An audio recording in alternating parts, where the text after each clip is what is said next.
Welcome to Extra. I'm Joanne Hines. And I'm Georgia Lash. Here at Extra, we bring you expanded coverage of recently broadcast features from Sun City TV. So happy to be with you all in this beautiful spring season. What better way to start our show than with a story so appropriate for this fervent month of May. Georgia, you have this story, right? You're right about this, Joanne. Our Sun City Avant Gardeners Club is our #1 resource for cultivating our gardens and thus our neighborhoods, so they burst with lush greenery and beautiful blooms. And they have been doing this for 25 years. I was privileged to attend their silver anniversary celebration. Debbie, as the current president of the Avant Gardeners, I'm giving you a job to tell us what is going on at the meeting today. Well, today is our regular meeting date, the second Monday of the month, but this is very special today. It's our 25th anniversary celebration of the founding of the Avant Gardeners Club here at Sun City Hilton Head. So we are looking back at 25 years of a garden club, but we're also looking at our recent history and how we have rebranded the club in the last few years and are looking forward to introducing new activities, expanded activities, because our membership is growing very quickly. Let's talk about that number. How many members do we have in Avant Gardeners? We have 491 currently. So we'll be at 500 before you know it. Maybe before the meeting is out. Who knows? That's true. We might have another celebration. Well, it's certainly well-deserved.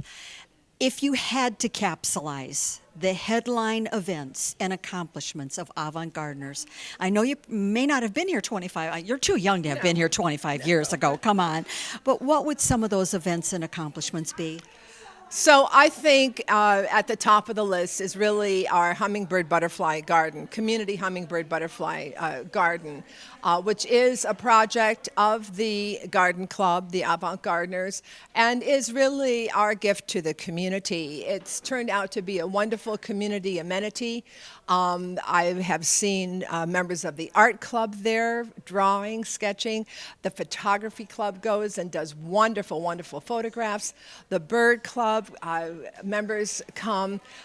So it's really getting a lot of use and attracts residents from every walk of life. And of course, then we have our biennial garden tour, which is our fundraiser to support the maintenance of the garden. For example, this year was kind of a tough winter on the plants. We've had to replace quite a few of the plants this year, in addition to buying deer repellent and things like that, just like every gardener. So we need to have that fundraiser every 2 years. So that is certainly a big accomplishment.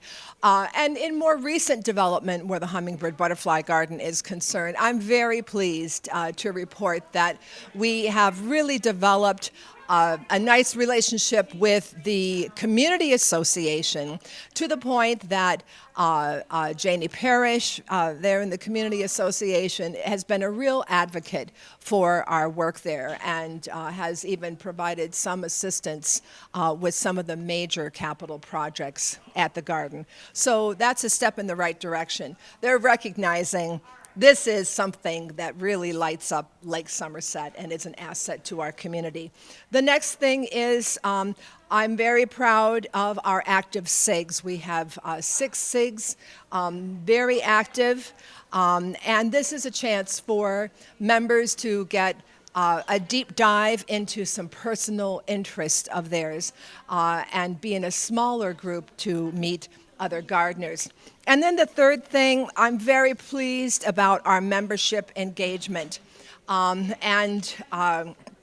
We have developed a very consistent volunteer base. Our meetings run on volunteers. And folks are used to our system with the sign-up sheets. It's a self-rotating system. So this month we're recruiting for next month. and on with our other activities. So it is a working club. It is not just the board does everything. That's impossible in a club of this size. And it engages our members and makes them feel ownership of the club. I think that's a real big plus for a club, especially of our size. The only thing I think I can add is that each neighborhood should be very proud of the Avant Gardeners Club, because learning what we learn here at Avant Gardeners makes us have more beautiful yards, so we beautify our neighborhoods. It is just a fabulous accomplishment for all of you. Thank you. Thank you so much, Georgia. Lisa, we are celebrating a big anniversary here, and you've been part of the leadership history with this club just recently as president. What are some of your best memories of that experience? Well, we're celebrating 25 years, and there's so many happy memories, both when I was a member and when I became president. But some of the things that I'm especially proud of during my tenure was the ongoing beauty of the Hummingbird Butterfly Garden, our introduction of the pop-up garden tours last summer. Despite the summer heat, we had lots of beautiful gardens and just a nice chance to get together during the summer. And then Art in Bloom in September, our first launch of the program with the Art Club, where floral designers developed pieces along with artists, paintings, and it was spectacular. Looks like you had a pretty good run. Happy anniversary. Thank you, Georgia. The gardens aren't the only pretty thing in the Avant Gardeners Club. Let's look at some of our members here. And what have we got to say, ladies? Happy anniversary, Avant Gardeners!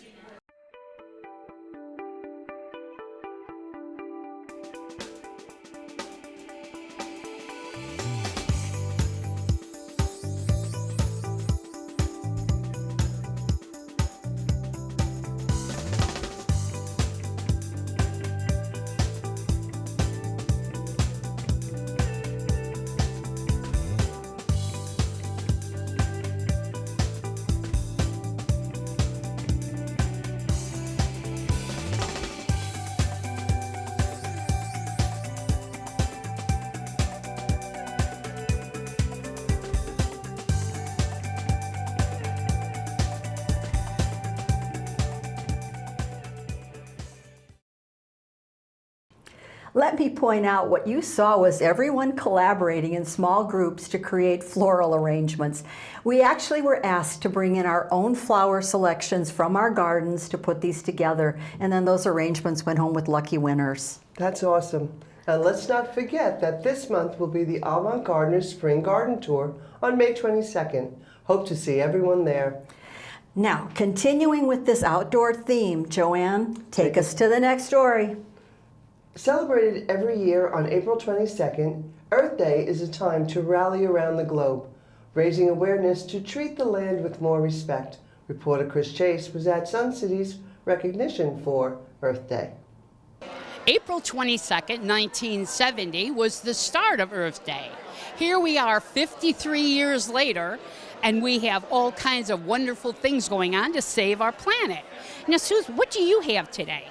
So we are trying to demonstrate to people who are visiting us about how we can reduce the things in our recycling bins by, instead of buying products that need to be recycled, start using products that can be reused over and over again, as opposed to buying things that are disposable or consumable. What about some of this stuff we have here? So some examples we have, and some of the things that have created some of the biggest interest that people have liked and are committing to give it a try, are our dryer. We have dryer balls. So these are roll dryer balls that you place in your dryer instead of dryer sheets. And if you put several in, just toss them in and keep them in your dryer, and when you put a load in, it actually absorbs a lot of the water out of your clothing, and it cuts down almost by half the amount of drying time, and so therefore you're saving money and reducing electricity as well. Boy, if people stop by here, they could probably come up with a lot of wonderful ideas. We have a lot of suggestions, and we do have a sign-up chart that we're asking people to check off something that they saw today that they thought, I can do that. And so if they make a check and commit to the coming weeks to do that type of swapping out of using something disposable versus... Okay, well, suppose they weren't here today. What could they do? they can go online. They can join our 4Rs group. We're called the 4Rs, which is reduce, recycle, replace, reuse. And so we're focusing this year on trying to encourage people to reuse and use replaceable items more so than recycling. Now, Randy, I hear you're the guy to talk to about solar. Well, I'm one of 94 people in this community that's done so, and I'm very pleased with the outcome. Why are you pleased with it? Well, we were able to extend our lanai as part of the project. That's our favorite room in the house. We use it all the time, and it's going to pay for itself by 2029, and I'm helping the reduction of severity of strong storms by doing a little bit to help us with climate change. So you are actually working for Earth Day, aren't you? Working for Earth Day. You know, I'm hoping I can convince others that it's a great idea. Inside Sun City, South Carolina is a wonderful place for solar. They have what's called net metering here, so you get the best benefit for what you make. You can use it off hours and not have to get... What exactly is net metering? Net metering is that the power that goes out to the grid, you can take back off the grid at night when you're not producing any and not have to pay for it. Now, Sandy, Eat Smart, Live Longer's been around for a while. How exactly is helping Earth Day?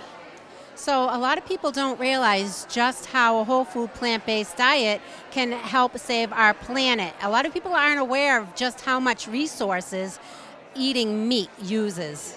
Well, that's a very good point. Now, for vegetables, there's a lot of people that grow their own. Yes, there are a lot of people who grow their own vegetables. Although you don't have to. If our supermarkets are filled with all kinds of great vegetables, all available, there for the picking. So the Coastal Conservation League is a nonprofit organization. We were founded in 1989, and we work all along the coast of South Carolina to protect the natural resources. So we work with communities to help them speak out about what they want for their own communities, and we help towns and counties and other municipalities to help them grow while not affecting the natural resources that are so beautiful and what brings so many of us here, and it keeps us here in South Carolina. Well, this is so worthwhile and perfect for Earth Day today. It is, yes, and every day is Earth Day for people who are working in conservation in South Carolina. So, John, you're on the state level for conservation. What's the difference, and what are you doing now? Yes, so we work with our state legislature. Conservation Voters of South Carolina works to advocate and elect. So we are both getting the lawmakers that support conservation in those seats through elections, and then also supporting conservation policy at the State House. So right now, we are still in a legislative session currently. We have a couple weeks left, and so what we're doing is we're working to push bills forward that advance clean air, clean water, and clean energy in South Carolina. Now, Cliff, the Cyclers Club, what exactly does that have to do with Earth Day? Well, cycling is actually a lot more healthy than driving a car in Sun City. We can get around the Sun City a lot faster in some situations. It's just healthy all around. Your whole body is being used to ride the bike. Your lungs feel great. So I was just going to say, so not only are you saving gas, but you're getting yourself more physically fit. Right. It's just a beautiful thing. You get to see the scenery at a slower pace, and we just enjoy cycling here in the city. So Raymond, you're responsible for all of this. How did you put it together, and what exactly is here? Well, obviously, I am not solely responsible for this. I'm on a steering committee that worked very hard. David Smith is actually the person, and Bob Donaldson, who put this together, I think, more than others. But we now have about a dozen Sun City clubs here. I think you've seen some of them here today. And we have lots of outside vendors and organizations like our utilities that are here as well. So it's a major project to put together, and we're thrilled so many people have come out to inspect it. Well, it's Earth Day, and we all respect our planet. Yeah, definitely. That's what Earth Day is all about, is inspiring and educating us to do exactly that. Now, Mary Ellen, you have the Bird Club, and there's a lot of things on the table. What exactly do you have today? Well, we have membership if you want to sign up. And as a bird club, we do programs with speakers. We do field trips around local natural areas around Hilton Head and Bluffton. What exactly are you doing here for Earth Day? For Earth Day, we're here to answer questions people have about birds and the environment, what to feed birds. We have a nesting bird box. We talk about what birds nest in cavities. We have boards up with pictures to show different kind of local birds.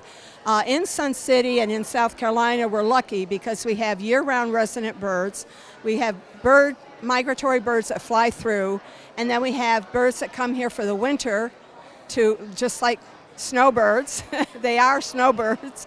They come for the winter to live here where it's warmer. And then we have birds that come up from Latin America that come up here where they winter in South America, Latin America, and they come up here to breed because we have a lot of bugs. And all the birds need insects, caterpillars to feed the baby birds because it provides protein.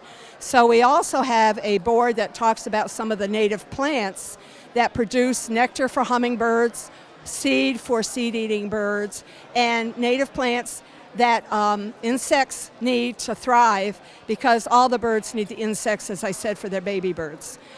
How else would we finish our day of Earth Days if not in an electric car?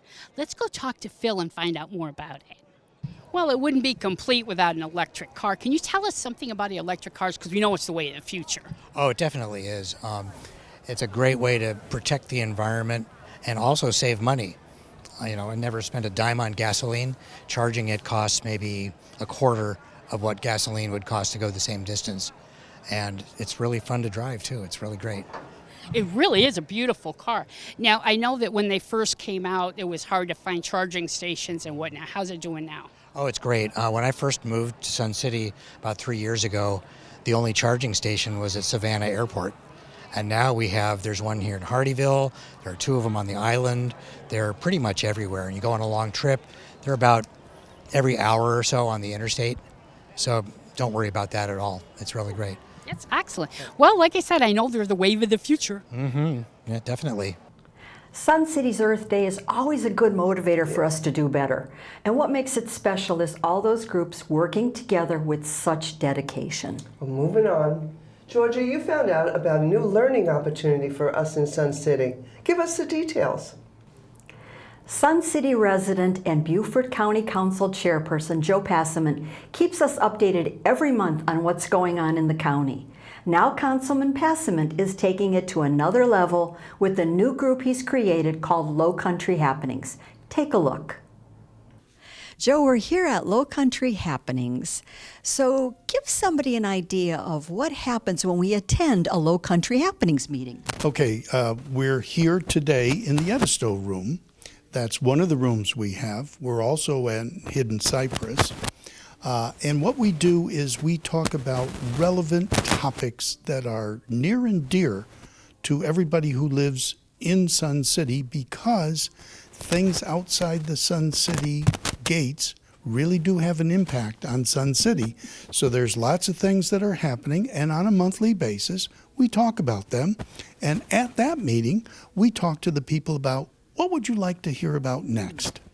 Okay, so this sounds interesting. So let's make sure everybody knows when to attend.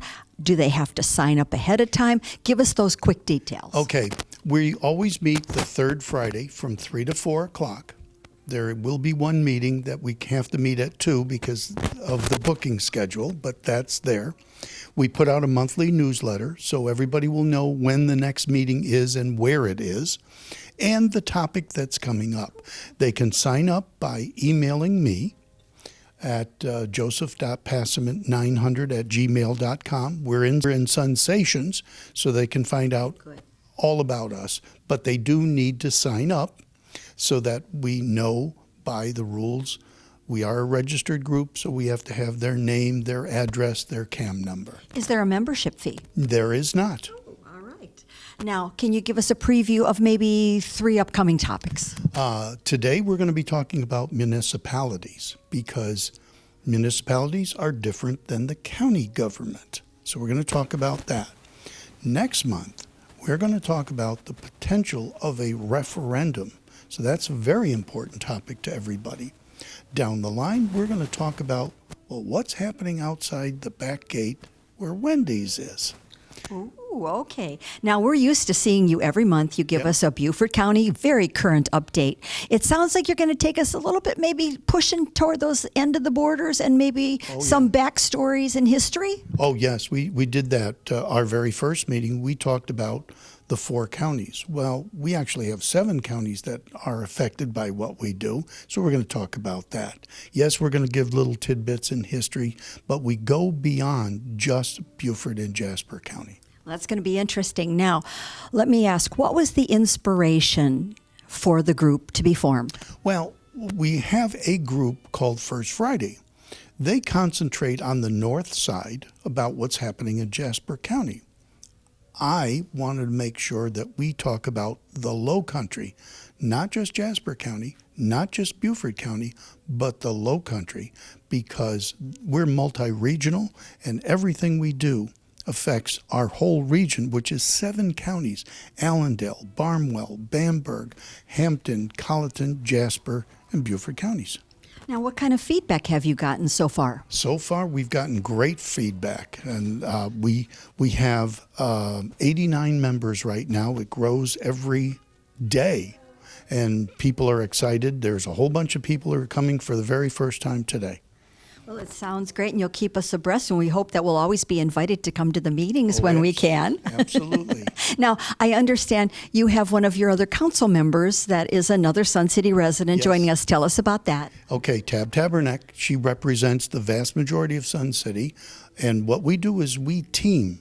I do certain portions of the meeting, and then she does certain portions of the meeting. I'm going to talk about municipalities today. She's going to be talking about websites and how you get information on the various websites that are available. Well, you know, they sometimes say ignorance is bliss, but we know that's really not true, that we should learn what we're doing and when we need to do it. Thank you so much for putting this together. Okay.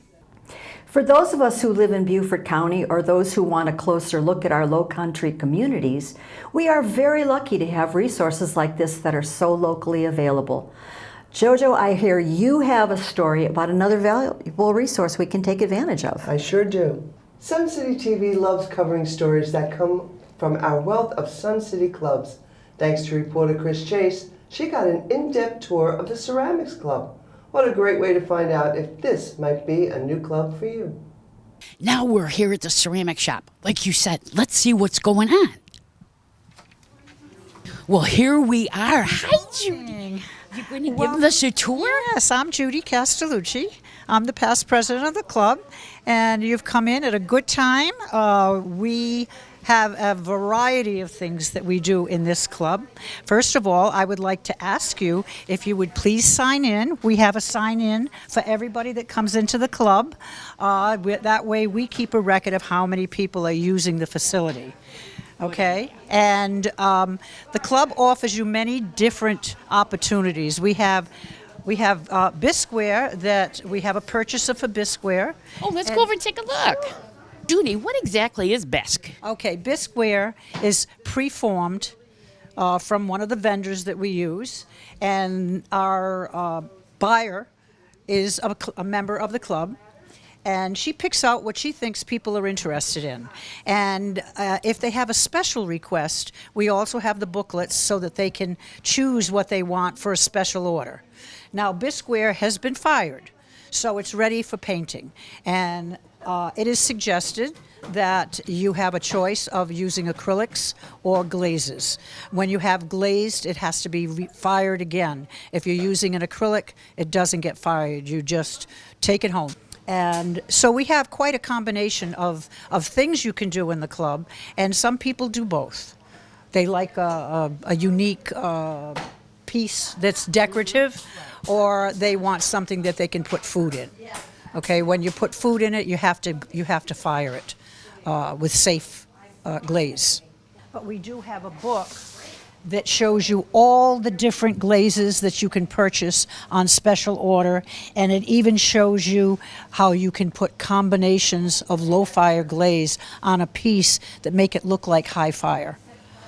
You know, so this is all combinations of low fires Beautiful. for all the possibilities of glazing your piece, which really is what makes the piece.